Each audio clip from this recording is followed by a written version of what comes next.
పిల్లం అయితే రోజు ఇట్లా అంటది. ముందు నేను బిజినెస్ చేస్తానంటే ముందు ఈఎంఐ కట్టు, రెంట్ కట్టు, చక్కగా అదే సగం చంపుతుంది మనిషి. నేను నా పిల్లల గురించి చెప్తున్నా, డోంట్ ఫీల్. అర్థమైంది? నేనేమంటున్నా అంటే భార్య ఎంకరేజ్ చేయాలని రూల్ ఏమి నువ్వు నిలబడి మచ్చా అన్ని అయితే ముందు నిలబడి పోరాడు, కొద్ది వచ్చి దేవుని దగ్గర పోయి దండం పెడతాడు. దేవుడా దేవుడా ₹1 కోటి ఇవ్వాలి, చెక్ కావాలన్నా క్యాష్ కావాలని అడుగుతాడు. దేవుడే ఓ 10 ఎకరాల పొలం ఉంది, మీ తాత 10 ఎకరాల పొలం ఇచ్చింది, 4-5 బోర్లు కూడా ఉన్నాయి, నిండా నీళ్లు వస్తున్నాయి. పొరం మీద కూర్చొని వరి పంట పత్తి పంట అని పాట పాడితే పంట దిగుతున్నారు. వెస్టేజ్ బాగుంది, ప్రొడక్ట్ బాగుంది, లీడర్స్ బాగున్నారు, డబ్బు తీసుకున్న ఉన్నారు, కార్లు కొన్న ఉన్నారు, ఇల్లు కట్టుకున్న ఉన్నారు, హెలికాప్టర్ కొన్న కూడా వెస్టేజ్ లో ఉన్నారు. వీళ్ళందరూ ఉన్నారు. ఇంత ఖతర్నాక్ ఉంది బిజినెస్. మనం ఏం చేయాలి? ఒక ఆయన చెప్తాడు, వెస్టేజ్ నాకు కోస్తే వెస్టేజ్ ఉంటుంది సార్, లోపల నా కోపం వస్తే కోస్తానే, కోస్తే వెస్టేజ్ ఉండాల్సిన అవసరం లేదు మచ్చా. ప్రాణం పెట్టి పని చేస్తా సార్, పని చేయి. నీ జీవితంలో ఇప్పటిదాకా ఎంత వేస్ట్ అయిపోయిందో నీకే తెలుసు, నీ కుటుంబ పరిస్థితి ఏదో నీకే తెలుసు. ఇప్పటి నుంచి మొదలు పెట్టు. ఒక్క మాట మాత్రం నేను నా వైపు నుంచి ప్రామిస్ చేస్తున్నా, యాజ్ ఏ వెస్టీజియన్ గా వెస్టీజ్ ద్వారా నీకు రూపాయి లాస్ వచ్చినా నా జైలుకే వెళ్తాను. నీ అప్లై తో సంబంధం లేదు, నన్ను బిలీవ్ చేయి. నా జేబులో నుంచి రూపాయి లాస్ వచ్చే ఛాన్స్ ఉందా? నా దగ్గర పైసలు ఎక్కువ చెప్తున్నా, నా ఛాన్స్ లేదు అని చెప్తున్నా. నీకు లాస్ వచ్చే ఛాన్స్ లేదు. ఒక అడుగు వేయచ్చా? మోసపోయే ఛాన్స్ లేదు కాబట్టి ఒక అడుగు బలంగా వేయచ్చా? ఏం రోగం మరి? ఇప్పుడే అంటున్నా. మీటింగ్లలో మనోళ్ళు అంటారు, ఇంటికి పోగానే మా ఆమె ఒప్పుకోలేదు సార్. ఎవరు ఆమె ఒప్పుకోదు మచ్చా, ఎవరు ఆమె ఒప్పుకోదు. అడగంగానే ఓ 2 పట్టు చీరలు అడిగింది, 5 తీసుకొచ్చి ఎందుకు ఒప్పుకోదు చూస్తారు. ఈ రూపు వస్తుంది. చీర బంగారం అడగంగానే నువ్వే పెద్ద బంగారం, నీకెందుకే బంగారం. ఓ మురిగిపోయిన డైలాగ్ చెప్తావు ఇన్ని సంవత్సరాల నుంచి. నేను నేడికెళ్ళి అమ్ముతుంది పిల్లం. Yes or no?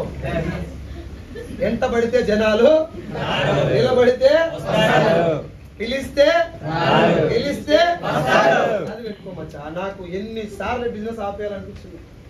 నేను దగ్గర పోయి ఆ టిఫిన్ పెట్టుకొని పోయినా 60 మంది వస్తారని చెప్పిన అక్కడ నిలబడే కేదార్ సార్, నా ఏమంటారు నా కొలీగ్ వెస్టీలో 60 మంది వస్తారని చెప్పిండు. నేను పోతే ఆయన భార్య అలా బామ్మాడితే భార్య నలుగురు మంగళాటి పట్టుకొని అడిగి వచ్చారు నాకు, వెల్కమ్ సార్ అని. ఏ సార్ 60 మంది అంటే అది గోవిందా. టిఫిన్ తీసుకొని పోయినా, రిటర్న్ వచ్చుకుంటా 150 రకాల వంటకాలు ఉన్నటువంటి 7 స్టార్ హోటల్లో తిన్న యాజ్ ఎ మేనేజర్. అప్పుడు నేను జీరోలో ఉన్నా, మళ్ళీ అగైన్ బ్యాక్ టు జీరో. మామిడికాయ చట్నీ తీసుకొని పోయి ఆ అన్నంలో పెట్టుకొని పోతే రిటర్న్ వచ్చేటప్పుడు ఎండకు అది ఖరాబ్ అయిపోయింది అన్నం. ఓ దగ్గర బండి ఆపి తిందామని ప్రయత్నం చేసి బండిలో ఆ చట్నీ ఆడ పెట్టుకొని మొదలు పెడతామని ఇట్లా చేయి పెడితే లస్కున పోయింది లోపలికి, ఖరాబ్ అయిపోయింది అన్నం.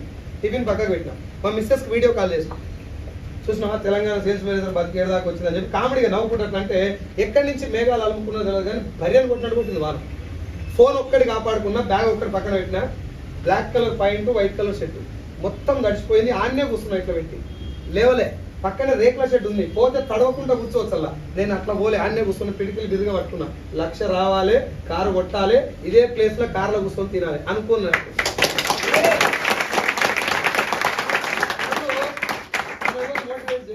నా దగ్గరికి ఒకరు వచ్చి cycle sir you have to do it అని కూడా చెప్పాను. వెనకాల అప్పులు ఉన్నాయి నాకు, ఎవడు మోటివేట్ చేయాలి నేను? కళ్ళు తెరిస్తే 48,000 ఇంట్రెస్ట్ కనబడతాయి, 24 లక్షలు అప్పు ఉంది నాకు. ఇల్లు కట్టినా 9 లక్షలు అప్పు చేసి ఇల్లు కట్టినా, ఎవరిని దోష చేయలే, ఏడ దొంగతనం చేయలేదు. ఇల్లు కట్టినా, ఇల్లు లోన్ తీసుకొని కడితే లోన్ తీర్చే సమయానికి లాక్డౌన్ వచ్చింది. ఆల్మోస్ట్ ఆన్ రోడ్ మీద ఉంది కాబట్టి చాలా మంది ఇలా గెలుపుకోవడానికి కారణం ఏంటంటే నా లెక్క అప్పు లేదు మీకు, అదే బాధ. అప్పు లేకపోయినా నొప్పి అని ఉంటుంది కదా, ఏ నొక్కాడ ఏంటంటే అవమానించబడ్డ సంఘటన ఉంటుందా లేదా? అది రాసుకో, ఆయన జీతం ఎంతో రాసుకో, ఆయన దాడినాక పనిచేయి. SR no? నేను ఒక పెళ్లికి పోతే నా అవతారం చూసి నేను మా నాయన బట్టలు వేస్తుంది, నా దగ్గర బట్టలు లేక, ఫైనాన్షియల్ పొజిషన్ లేక మా నాన్న ఒక రోజు వేసుకుని నేను ఒక రోజు దాన్ని ఉతికేస్తున్నాను. అట్లా బట్టలు వేసుకుని ఒక పెళ్లికి పోతే నేను ఆ పెళ్లికాడికి పోగానే వాళ్ళకు గుడ్డలు తర్వాత కట్టెలు ఇచ్చేది, వంట చేస్తాను నువ్వు అటు పోరా అని చెప్పి. నన్ను చూడగానే వాళ్ళకి ఒంట్లో లేకనే కనబడేది, అట్లా ఇచ్చేది నాకు. ఇప్పుడు నేను ఏడికి పోయినా నాది ఒక్కటే కారు ఉంటుంది, మా చుట్టాలు అందరూ బైక్లే. నేను చుట్టాలు ఎవరు తిప్పలేను, మళ్ళీ చెప్తాను. నేను బీకినా పొడిచినా అని చెప్పలేను. నా పొజిషన్ ఎక్కడి నుంచి ఎక్కడి దాకా వచ్చిందంటే వాళ్ళు ఇప్పుడు నాకు పని చెప్పలేదు. నేను ఇప్పుడు అడుగుతున్నా, ఇప్పుడు కూడా నాకు పని చెప్పురా ఆయన, నాకు పోయి కానీ సుఖంగా ఉంటుంది అని చెప్తున్నాను. బిజినెస్ ఎక్కడ దాకా తీసుకుపోయిందనంటే కనీసం నా పేరు చెప్తాను కూడా ఇష్టపడిన మా చుట్టాలు. ఇప్పుడు నా ఫోటో స్టేటస్ లో పెట్టుకుంటారు వాళ్ళే, వీడు మా తమ్ముడు, వీడు మా బామ్మడిది, వీడిది. నేను ఆవేదన కూడా అర్థం చేసుకోండి. తప్పండి కొడుకోల కంటే అర్థం చేసుకోవడం నాకు చాలా ఇష్టం, రైట్? సో నేను బాగా ఆవేదన పొందేటటువంటి విషయం ఏంటంటే తెలుగు రాష్ట్రాల్లో పండుగలు ఎక్కువ, అవునా? ఎంజాయ్మెంట్ ఎక్కువ, అవునా? కానీ 75% of the enjoyments are with అప్పు చేసి ఎంజాయ్మెంట్. అందుకెళ్ళి జర్ర బయటికి రా, అది నా ఆవేదన. చంద్రబాబు నాయుడు వస్తే లైఫ్ మారుతుంది, జగన్మోహన్ రెడ్డి వస్తే మారుతుంది, ప్రత్యేక హోదా వస్తే మారుతుంది, కేజ్రీవాల్ వస్తే మారుతుంది, ప్రధానమంత్రి నరేంద్ర మోడీ వస్తే మారుతుంది. దేవుడే డైరెక్ట్ గా దిగొచ్చి నరేంద్ర మోడీ లెక్క ప్రధానమంత్రి పీఠంలో కూర్చున్నా నీ జీవితం మారాలి, రాసిస్తానండి. నీ జీవితం మారాలంటే నువ్వు మారాలి, నీ తరాలు మారాలంటే నువ్వు నడుము బిగించాలి గట్టిగా. Yes or no? చిరంజీవి కంటే ముందు వాళ్ళ ఇంట్లో ధనవంతులు లేరు, చిరంజీవి తర్వాత వాళ్ళ ఇంట్లో పేదోళ్ళు. ఎన్టీ రామారావు ఇంట్లో అంతకంటే ముందు ధనవంతులు, ఆయన తర్వాత పేదోళ్ళు. నీ ఇంట్లో నువ్వే ఎన్టీఆర్, నువ్వు చిరంజీవి అయ్యే ఛాన్స్ వచ్చింది, దీని పుణ్యమా.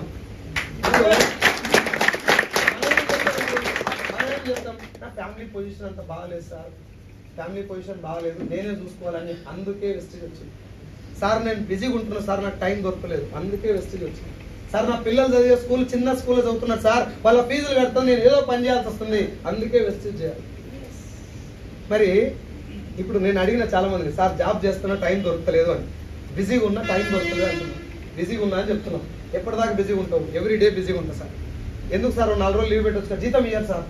4 రోజులు లీవ్ పెడితేనే జీతం ఇయ్యరు, ఒక్క నెల జీతం రాకపోతే నీ పరిస్థితి ఏంది సార్? చాలా క్రెడిట్స్ ఉంటాయి సార్, ఆగిపోతుంది. 2 నెలలు రాకపోతే ఘోరం సార్, భయంకరం. 4 నెలలు రాకపోతే ఓయమ్మా నువ్వు చచ్చిపోతే, నేను నీ మొక్క మీద అడుగుతున్నా, అనొద్దేమో మాట, కానీ నేను అడుగుతున్నా, నువ్వు చస్తే రేపు కదా what is the position of your family and your wife, your children? అనుకున్నావు ఎప్పుడన్నట్లా? నేను అనుకున్నా. నేను చాలా మంది తిడతారు ఆ మాట అంటే, కానీ నేను అనుకున్నా మాట, రేపు పొద్దున నేను లేకపోతే 24 లక్షల అప్పు నా భార్య తీర్చాలి. ఏం పీక చేసుకున్నావరా నన్ను అంటారు చచ్చిపోయినట్టు. అర్థమైంది సార్? దట్ ఈస్ వాట్ ఈ బిజినెస్ యొక్క పవర్. నేను జస్ట్ మిమ్మల్ని ఎమోషనలైజ్ చేయడానికి చెప్పండి. జస్ట్ థింక్, ఒకసారి ఆలోచించు. బండి మీద కూర్చొని హ్యాండిల్ పట్టుకున్నాడు, నేను కింద పడితే అని అనుకుంటే హెల్మెట్ పెట్టుకొని జాగ్రత్తగా. కార్లో కూర్చున్నాడు, స్టీరింగ్ మీద చేయి పెట్టగానే యాక్సిడెంట్ అయితే అని భయం అయినప్పుడే సీట్ బెల్ట్ పెట్టుకొని జాగ్రత్తగా ఉంటుంది. ఫ్యామిలీ రిక్వైర్మెంట్స్ ఉన్నాడు, బాధ్యతాయుతంగా ఉన్నాడు, బార్లో కూర్చొని టైం పాస్ చేయడు. రేపు పొద్దుగాల, రేపు ఈ సెకండ్ నేను భూమి మీద లేకపోతే what is the position of my parents and my family అనుకున్నాడు, నడుము బిగించి పని చేస్తాడు, సెట్ అయిందా పని చేస్తాడు. ఇప్పుడు నేను భూమి మీద ఉన్నా లేకపోయినా నా భార్యకి నెలకు 6 లక్షలు వస్తాయి, ఇంకా బయటకు వెళ్ళాల్సిన అవసరం లేదు సార్. నెలకు 6 lakhs. దీనికోసం ఏం చేయాలో చేస్తలే సార్. నువ్వు భూమి మీద లేకపోయినా నీ భార్యకి నెలకు 1,00,000 రూపాయలు, నేను చెప్పేది 1,00,000 గురించే, I'm not telling about my wife. నెలకు 1,00,000 రూపాయలు నీ భార్యకు రావాలంటే నువ్వు ఎంత కష్టపడ్డా తప్పులేదు కదా. నువ్వు ఉన్నా లేకపోయినా నీ పిల్లలు పైసల గురించి అసలు బాధే పడతలేదంటే ఎంత కష్టపడ్డా తప్పులేదు కదా. మనోళ్ళు 2 రోజులు పని చేయాలి, 3 రోజులు మీల్స్, మధ్యాహ్నం లంచ్ కాగుతలేరు. ఇక్కడ మీటింగ్ అయిపోయి ఉరికి తినాలి, ఏమంటే చాయ్ తాగాలి టైం, స్నాక్స్ తినాలి టైం. నేను 4-5 రోజులు ఫుడ్ తినలే, అర్థమవుతుందా? 5 మీటింగ్లు పెట్టేది, గొంతు పగిలిపోయేటట్టు మొత్తుకునేది. సాయంత్రం ఇంటికి పోయి కాకిరించి ఉమ్మితే బ్లడ్ పడేది సింక్లా. స్టిల్ ఇప్పటి కూడా కొన్నిసార్లు అట్లా అవుతున్నాను. నేను ఇప్పుడు మిమ్మల్ని నేను ఏమో చేసినని చెప్పట్లా, అంత పెయిన్ ఉండే నా మనసులో. ఏమన్నా జరగరాని జరిగితే నా ఫ్యామిలీ రోడ్డు మీద పడుతుంది. తెలుసో తెలియకనో పెళ్లి చేసుకొని మిస్టేక్ చేసిన, నేను సెటిల్ కాకముందే మ్యారేజ్ చేసుకున్నాను. కానీ ఇప్పుడు దాన్ని సరిదిద్దుకునే అవకాశం భగవంతుడు వెస్టేజ్ రూపంలో ఇచ్చింది. ఇప్పుడు కూడా నిద్రపోతే నా అంత దౌర్భాగ్యం ఉండడు భూమి మీద అనుకో. స్పెషల్లీ నేను స్టూడెంట్స్ చెప్తున్నా, పెళ్లి కాకముందు పెయిన్ తెలియదు మచ్చా. పెళ్ళి అయ్యే ముందు చాలా మంది చెప్తారు, అట్లంతా సీరియస్ తీసుకోదురా, లైఫ్ చిల్లు ఉండాలి. ఒక్కసారి దవాఖాన వాడు చెప్పాలేమాట, ఒక 2 రోజులు హాస్పిటలైజ్ అయినాక మాట చెప్పు చిల్లు ఉండాలని. పైసలంతా ఇంపార్టెంట్ కాదురా, ఊరికే పైసలు అంటే మీరు వేసుకొని పోతారు, ఏం పోవు మీరు వేసుకొని. ఇప్పుడు ₹1 కూడా నీ దగ్గర లేదబ్బా, ₹1 కూడా లేదు. బతుకు చూస్తే ఒక 2 రోజులు బతుకు, 2 days, జస్ట్ 2 days బతుకు, ₹1 కూడా లేకుండా. పైసలతో ఇది లేదని చెప్పి లొట్ట పీస్ లొల్లాయికప్పుడు చెప్పడం ఇంపార్టెంట్ కాదు. అది ఎవరు చెప్తాడు పైసలు ఇంపార్టెంట్ కాదని. పైసలు సంపాదించినాక మాట చెప్పు. 14 కోట్ల రూపాయలు ఆస్తి కూడా పెట్టినటువంటి రంజిత్ స్వామి చెప్పాలి, ఇప్పుడు నాకు డబ్బు అవసరం లేదు, పైసలు పెద్ద ఇంపార్టెంట్ కాదు ఆయన చెప్పాలా. 15,000 రూపాయలు జీతం ఉన్నాడు, పిల్లల స్కూల్ ఫీజు కట్టినాడు, కరెంటు బిల్లు 2 రోజులు చక్కగా కట్టినాడు కూడా మాట్లాడితే. పైసలు సంపాదించడం అనేది నీ ఛాయిస్ కాదు మచ్చా, it is your responsibility, it is your బాధ్యత. నువ్వు డబ్బు సంపాదిస్తే నీకు ఒక్కడికే మంచి సరిపోతుంది. ఆలోచించు, నీ కుటుంబంలో నీకు నెలకు 6 లక్షలు వస్తే నువ్వు తెలిసినటువంటి ప్రతి ఒక్కరి గుండెల్లో ఒక ధైర్యం ఉంటుంది, అరే పలానా సైజు కానీ నెలకు 6 లక్షలు వస్తున్నాయి, మనకి ఏదైనా ఆపద వస్తే వాడిని అడగొచ్చు అనే ధైర్యం ఉంటుంది. Yes or no? నేను ఇస్తాను ఇయ్యను సెకండ్, నేను ఇస్తా ఇయ్యను సెకండ్, బట్ ఆ 20-30 మంది మనసులో నేను చేసిన పని వల్ల ధైర్యం ఉంటుంది. మన పుట్టుక అందుకొచ్చిన భూమి గింత తవ ఫ్యాన్ తిరుగుతుందా, దానికి ఒక చిన్న స్క్రూ కారణం, ఆ లోపల కనెక్ట్ చేసిన స్క్రూ, అవునా కదా? ఈ లైట్ ఇక్కడ వెళ్తుందంటే ఒక చిన్న స్క్రూ కారణం, ఒక చిన్న వైర్ కారణం. ఆ రెండింటి జీవిత లక్ష్యం ఏంది? ఆ వైర్ని అక్కడ అంటి పెట్టుకొని ఉండాలి. దాని జీవితం అది పుట్టింది అందుకే. చిన్న కరివేపాకు రెమ్మ ఇట్లా చింపి కూరలు వేస్తే చుట్టుపక్కల వచ్చినటువంటి ప్రతి ఒక్క వ్యక్తి కులమత భేదం లేకుండా వాసన ఇచ్చి చచ్చిపోతుంది, మాడిపోతుంది. దాని జీవిత లక్ష్యం అది. ఒక చిన్న మల్లె మొక్క చెట్టు పుట్టిందంటే చుట్టుపక్కల ఎవరు వచ్చినా కులమత భేదాలు లేకుండా సువాసన ఇచ్చే చచ్చిపోతుంది. అది దాని జీవిత లక్ష్యం. నువ్వు కాలు కింద దొక్కినా దాని వాసన మాత్రం మరవదు. ఎస్ఆర్నో? ఎంత చిన్న చిన్న వస్తువులే వాటి లైఫ్ యొక్క ఆ గోల్స్ ని ఫుల్ఫిల్ చేసుకొని చచ్చిపోతుంటే నువ్వు ఇంత పొడుగు ఇంత వెళ్ళిపై గుంతల పడుతుంది బతి ఎట్లా? పుట్టింది కామన్, అందరం పుడతాం, చచ్చిపోతాం, అది కామన్. మధ్యలో కదా తేడా. అది కూడా దేవుని బదనాన్ని చేస్తే ఎట్లా? దేవుని దగ్గరకు పోయి నాకు రాతరాయలే దేవుడు, ఇప్పుడు పోయి రాపించుకురాపోయాడు, పక్కన టెంపుల్ ఉంది, దేవుడు రాస్తాడా? ఏమన్నా దాడి రాసుకోవాలా? చేతుల గీతలో లైఫ్ ఉంటుందా? గీతలు కాని రాకుండా పిడికిలు బిగిస్తే లైఫ్ మారుతుందా? మీటింగ్ లో చెప్పుడు కదా, జర ఇంటికి పోయి పేపర్ మీద రాసుకో. నీ జీవితం ఎట్లుంటే నువ్వు భూమి మీద లేకపోయినా నీ గురించి మాట్లాడుకోవాలంటే నువ్వు ఏం చేయాలో రాసు, పేపర్ మీద రాయి. అది రాస్తే నీకు ఒరిజినల్ సినిమా బయటకు వస్తుంది. మీటింగ్ లో చెప్తారు కదా పొద్దుగా లేచి, I love money, money loves me, money comes to me easily effortlessly అని చెప్పి ఒక ఏమంటారు శాంతాడుతో డైలాగ్ చెప్తారు. అది మనస్ఫూర్తి చెప్తే నిజంగా పైసలు వస్తాయి నీకు. మనం మాట చెప్పి లోపల నాకేడో తెలచ్చా వాళ్ళు చెప్పాలని చెప్పినా కానీ మనకంత సీన్ లేదు. నిజం చెప్పు, నీకు అంత సీన్ లేదని ఎవడు చెప్పిండు? కొన్ని లక్షల కోట్ల వీర్యకణాలు తండ్రి నుంచి తల్లిని చేరితే ఒకే ఒక్క వీర్యకణం వల్ల పుట్టినటువంటి నలుసు మనం. మన పుట్టుకలోనే పోరాటం ఉందని మర్చిపోతున్నాం. పుట్టినప్పుడు సంతోషంగా పుట్టినావా, ఏడ్చుకుంటూ పుట్టినావా? నువ్వు ఏడుస్తూ కాదు, మీ అమ్మని ఏడిపిస్తూ కూడా పుట్టినావు. నీ పుట్టుకనే పోరాటం మచ్చా, మర్చిపోయినావు అది. ఇప్పుడు తిండికి అలవాటు అయిపోయి సమోసాలు తిని బాడీ పెంచి ఆ మదం ఎక్కిపోయి మైండ్ను పడబెట్టినావు. నెలకు 10 లక్షలు తీసుకునేటటువంటి సైజులు కాదు నా లోపల ఉండడం నాకు బెస్ట్లకు వచ్చినాక తెలిసి. నెలకు 10 లక్షలు నేను కూడా సంపాదించాను, నాకు ఇప్పుడు అర్థమైంది. ఇప్పుడు నీకు చెప్తున్నా, నీ లోపల కూడా 10 లక్షలు తీసుకుంటాడు ఉన్నాడు. ఆయన నిధులు లేపు, పండబెట్టకాలి అని చెప్తాను నీకు. అరే పని చేయరా, రేపు పొద్దుగాల ఊర వైజాగ్ మన కాంప్లెక్స్ ఉంది, బస్ కాంప్లెక్స్, అక్కడ పోయి 10 మంది ప్లాన్ చెప్పాను అని చెప్తాడు. ఏ ఇలా కాదు, రేపటి నుంచి తిరగదిద్దామని నువ్వు చెప్తావు. దీపాలు వెళ్ళగా నరుకుదాం, దేశం వెళ్ళగా దొరుకుదాం, ఈ మంగళవారం ముచ్చట్టు ఎందుకు కాక మనకి. ఇప్పుడు మొదలు పెట్టు, ఏమైనా చచ్చిపోతావా? ఇప్పుడు స్టార్ట్ చేయి. ఒక్కసారి అనుకో, నెలకు 10 లక్షలు వస్తే నీ పరిస్థితి. నీ వైఫ్ నేను ఎట్లా చూస్తుంది, నీ తల్లిదండ్రులు ఎట్లా చూస్తారు, నీ పిల్లలు ఎట్లా చూస్తారు? నేను పిల్లలకు కూడా కథలు చెప్పేది, మంచి మంచి కథలు. కారు కొనుక్కరా డాడీ అంటే కింద పడతావు బిడ్డ అని. నేను ప్రేమ లెక్క కాదు, జైలు పైసలు లెక్క భోజుడికి మాటలని చెప్పేది. నా పిల్లలకి ఇప్పుడు సంవత్సరానికి 5 lakhs ఫీజు, 5 లక్షల ఫీజు కట్టి టాప్ క్లాస్ స్కూల్లో చదివిస్తున్నాను. ఆ అప్పులు మొత్తం తీర్చేసిన, 24 లక్షలు అప్పు తీర్చేసిన. ఓ ల్యాండ్ తీసుకున్నాం. రంజిస్తాను చూసి ఇన్స్పైర్ అయ్యి నేను కూడా ఊకే ఎక్కువ ఖర్చులు పెట్టుడు అలవాటు ఉంది. ఏది పడుతుంది కొనుక్కులేదు, అట్లా వద్దని చెప్పి 78 గుంటలు 7 గుంటల భూమి మా నాయన ఏడ్చుకుంటా అమ్మిడు నా కోసం. కళ్ళమ్మ నీళ్లు పెట్టుకుంటా 7 గుంటల భూమి అమ్మితే అప్పటి నుంచి నేను రోజు ఏడుస్తూనే ఉన్నా, నాన్న ల్యాండ్ తీసుకోవాలని చెప్పి. 78 గుంటలు తీసుకున్నా, 7 గుంటలకు 10 ఇంతలు తీసుకున్నా. మొన్న 10 days కింద వైజాగ్ లాస్ట్ టైం వచ్చిన. నెక్స్ట్ నా అదృష్టం ఏంటంటే పోరాడితే దేవుడు అదృష్టాన్ని కూడా కలిసేస్తాడు. ఎసరా ఏడా నేను ఆ ల్యాండ్ ఖరీదు చేసిన నెక్స్ట్ డేనే దాని ముందర నుంచి రోడ్ వచ్చింది, డాంబర్ రోడ్ పడింది. అదే ఖరీదు చేసిన నెక్స్ట్ డేనే అడగటం మొదలుపెట్టి. నేను మీకు కూడా రిక్వెస్ట్ చేస్తున్నా, కొంచెం భగవంతుడు ఇచ్చినటువంటి అవకాశం యొక్క విలువ అర్థం చేసుకుని టైం పాస్ చేయొద్దు. మనం టైం పాస్ చేసే బ్యాచ్లో ఎంతసేపటికి నేను పవన్ కళ్యాణ్ ఫ్యాను, నేను మహేష్ బాబు ఫ్యాను, నేను ఆయనతో సెల్ఫీ నీతో దిగితే ఛాన్స్ కూడా ఉంది మచ్చైడా. నీతో కూడా సెల్ఫీ దిగుతారు, అంత పవర్ దీంట్లో ఉన్నది. నీ స్థానం లోలో ఉందా, నువ్వు మరీ నిరుపేదరికంలో ఉన్నావా, కంగ్రాచులేషన్స్. నువ్వు అక్కడి నుంచి ఇటు దాకా వస్తే యూ బికమ్ సెలబ్రిటీ. నువ్వు ఆల్రెడీ బలిసిన ఫ్యామిలీ నుంచి వస్తే నేను ఎవరు డేకడు, ఇక్కడ లక్ష వచ్చినా ఎవరు డేకడు. Yes or no? రామ్ చరణ్ కొడుకు కాబట్టి చిరంజీవి కొడుకు కాబట్టి రామ్ చరణ్ అంత ఫేమస్ కాలే, జస్ట్ ఒక మాదిరి ఉన్నాడు అంతే. ఒకవేళ చిరంజీవికి కనుక ఆయన ఉట్టకపోయి ఉంటే బాగా సపరేట్గా నేను రాంగ్ అర్థం చేసుకోకండి నా పదం. ఆయనకున్న టాలెంట్ కి పాటికి ఆయన కూడా ఇంకో పవర్ స్టార్ అయిపోయాడు. Yes or no? వాళ్ళు ఆ ఫ్యామిలీలో పుట్టిన కాబట్టి అక్కడే ఆగిపోయారు. ఏం చేసినా ఏముంది ఆయన కొడుకు కాబట్టి యాక్సిడెంట్కి వచ్చేస్తాయి అంటూ.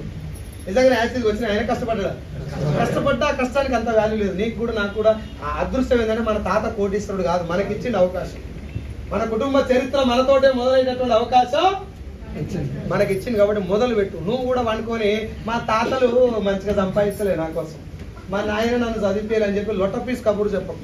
నీ కొడుకు రేపు పొద్దుగాల వచ్చి నిన్ను అడుగుతాడు, నీ మనవడు, తాత ఒక కథ చెప్పవాలని అడిగితే కుసం మనవడా అని చెప్పి, అనగనగా ఒక రాజుకి 7 కొడుకులు, ఒక కొడుకు 7 చేపలు తెచ్చిర్రు, ఒకటి ఎండ లేదని మొదలు పెట్టినావు అనుకో, నువ్వు మారవారా భవిష్యడికే? అప్డేట్ కాలేదారా ఇంకా?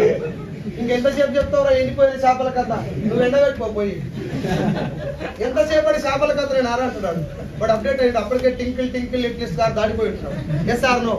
వానికి చెప్పాల్సిన స్టోరీ ఏంటంటే, బిడ్డ మీ అయ్యకు కార్ లేదురా, నేను కూడా బైక్ మీద వచ్చిన నాకు వెస్టీజ్ ఒక పవర్ఫుల్ అవకాశం దొరికింది, ఒక్క సంవత్సరం ప్రాణం పెట్టి పనిచేస్తే ఇప్పుడు నువ్వు తిరిగే కారు, నువ్వు తిరుగుతున్న ఇల్లు నేను నిలబడితే వచ్చిందిరా అని చెప్పు. ఆ నెటికల్ తాత నువ్వు వీడి దాకా వచ్చినావు కదా, మన ఫ్యామిలీ ఇంకా జర ముందర నేను తీసుకుపోతా అంటున్నాడు. సరే నోడు ఎస్ ఆర్ నో? కథలు చెప్పాలంటే వేరే వాళ్ళ కథ చెప్పకు, నీ కథనే ఇన్స్పిరేషన్ స్టోరీగా చెప్తాను, తయారు చేసుకో. మళ్ళీ పుట్టేది లేదు మచ్చా, ఇంకో జన్మ లేదు. యమదొంగ సినిమాలు ఇంకా మళ్ళీ పోయి కిందికి వచ్చేది ఏం లేదు. Yes or no? ఏం బీకినా ఇప్పుడే బీకాలి, కథలు చెప్పొద్దు జనాలకి. ఏం చెప్పాలన్నా గెలిచినాక మాట్లాడు, గెలిచినాకనే నీ మాటకు వాల్యూ. ఈడ నోటు పెట్టుకొని మాట్లాడితే విలువ ఎక్కువ ఉంటుంది. Yes or no? ఉత్తగా పెట్టుకొని మాట్లాడు కదా, గెలిచినాక అని చెప్తున్నాను. జస్ట్ పవర్ఫుల్ వెపన్ ఇది, దీన్ని మిస్యూజ్ చేయదు. ఒక్క సంవత్సరం పాటు ప్రాణం పెట్టి అయ్యప్ప స్వామి మాల వేసుకుంటే ఎంత దీక్షగా ఉంటారో, ఒక్క 365 రోజులు అంత దీక్షగా ఇలా పనిచేయదు. వెస్టీజ్ తప్ప ఇంకో ధ్యాస లేకుండా పనిచేయదు. నువ్వు ఏం చేయాలంటే అది చేయొచ్చు వెస్టీజ్ ద్వారా. చేద్దాం మరి. 1,05,38,226 రూపాయలు ఇప్పటి వరకు నేను వెస్టీజ్ ద్వారా ఎర్న్ చేసిన ఇన్కమ్. 1 రూపాయలు దాటింది. కరోడ్పతి త్రూ వెస్టీజ్ ద్వారా నేను కరోడ్పతి. నా కొడుకు ఆయన కొడుకు అంటే నేను ఒక్కని గట్టిగా నిలబడితే మొత్తం మారిపోయిందా లేదా? ఇప్పుడు నా కొడుకు ఆలోచనలు ఎట్లుంటాయి, ఏమన్నా బాగా కష్టపడి ఎంఆర్ఓ ఆఫీసర్ టర్క్ జాబ్ కొట్టాలనుకుంటున్నాడు అంటే, నేను కష్టపడటం వల్ల ఆస్తి మాత్రమే మారలే, నా తర్వాత తరాల ఆలోచన కూడా మారుతుంది. Yes or no? దానికోసమన్నా పని చేయి. మీ అయ్యకు వెస్టీజ్ రాలే, మీ తాతకు వెస్టీజ్ రాలే, నీకు వచ్చింది, నీకు వచ్చినాక కూడా వేస్ట్ చేసినావు అంటే నీ కొడుకే తిడతాడు. నేను రేపు పొద్దుగా ఆ అంకుల్ చేసినట్టుగా నీకు ఏం రోగం పుట్టింది బే అంటాడు. ఆ ఓడు నన్ను అడిగి